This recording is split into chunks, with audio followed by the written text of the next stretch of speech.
We are here to talk to you today about dysphagia, including common causes, signs, and management options.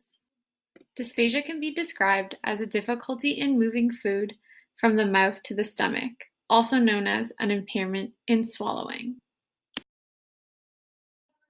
Dysphagia is a serious concern for older adults.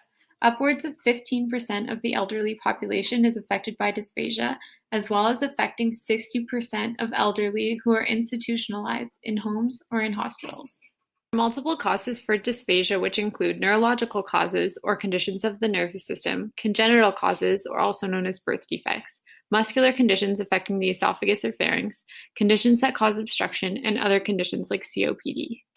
Dysphagia can cause a number of harmful problems like malnutrition and dehydration. Many people may be dependent on a feeding tube or spend significant time in the hospital. There is also a risk for aspiration pneumonia. Signs that someone is suffering from dysphagia include clearing the throat, coughing or choking, drooling or regurgitation of food and drink, frequent heartburn or acid reflux, gagging when swallowing, sudden and dramatic weight loss, and slow and focused eating.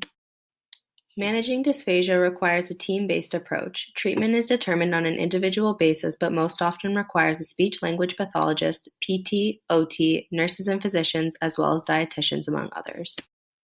Changes to the consistency of diet are necessary, including the thickening of liquids and pureeing of solids. Food is often served at 8 degrees Celsius at a consistency described like nectar, honey, or pudding. This helps to slow the movement of food and gain control over the bolus. It is easiest for people with dysphagia to swallow a bolus that is cold and sour because it aids in the initiation of the involuntary swallowing phase.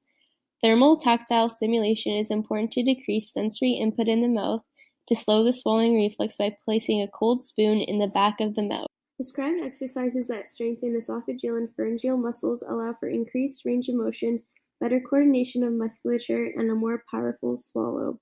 Neuromuscular electrical stimulation of the front of the neck allows for increased recruitment of swallowing muscles. There are certain strategies that patients can use to help them swallow independently. The Masako maneuver is used to strengthen the pharyngeal constrictors and allow a more forceful swallow. The supraglottic swallow allows closure of the respiratory system to avoid food entering the trachea. Similarly, the effortful swallow can be used to aid in muscle constriction during swallowing.